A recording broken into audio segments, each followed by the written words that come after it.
Hello everyone, Skippy here, and welcome to One Piece episode 966. Directed by Tasuku Shimaya and supervised by Hirotaka Ito, Eisaku Inoue, and Chu Young-seo. If we thought last episode was something, then I don't think we're ready for what this next episode has to offer. As not only is a promising young director like Shimaya taking the reins of the long hoped for extension of the Roger Pirates vs Whitebeard Pirates, but the episode as a whole looks absolutely stacked, going from its three supervisors who stand as the strongest on the series currently, with nostalgic yet accurate to the current designs corrections from Inoue and bold line work heavy ones from Chu and Ito, all the way to the animators participating such as Masami Mori of 870 and 957 fame, as well as Chu Young-seo getting in on the action himself outside of his own correction. I don't want to get too hyped for it all because it's quite obvious that the preview could basically just be 60% or so of what is shown action-wise in the final episode. But even considering that, it should still be some of the best action animation that the series has ever seen, no matter how short, and the episode as a whole should still end up being tightly knit outside of all that, because the storyboard so far has a lot to love and be excited for visually and filler-wise. So will episode 966 continue 965's hot streak and practically make it its own? Let's clash blades once more and find out.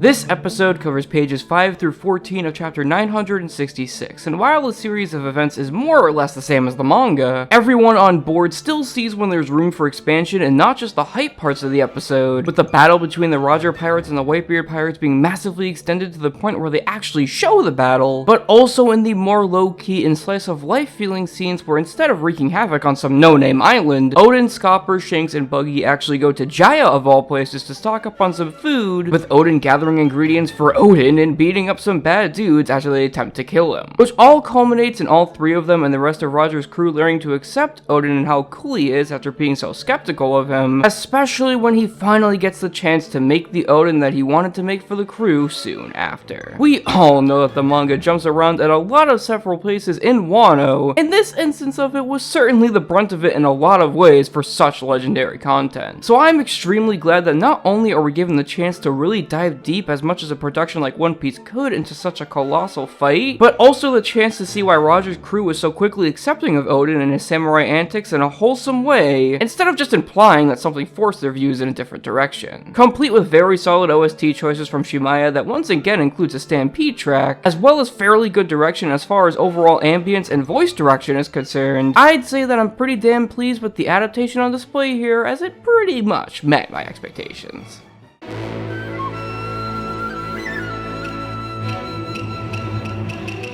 With evidence of a solid action storyboard going in, I was already expecting Shimaya's board to be pretty rock solid. And while there were probably areas that could have been improved on, as Shimaya is still relatively a newcomer, there's still a lot of cool and complex camera movements that really do wonders to stuff like bringing Roger's words to Oden and Whitebeard to life, and making most shots pretty damn well composed when it comes down to it all. Only really feeling somewhat flat in a few shots in the Jaya section that are few and far between considering what that section holds. While I personally would have preferred something a bit more Komaki-like or Koyama-like in a lot of different areas just because of my own affection towards this content, I would still call Shimaya's efforts here fairly good in spite of his current stature on the show, with certain small little compositing choices like the pinkish line art and the brief flashback with Roger really helping even the littlest parts of it stand out.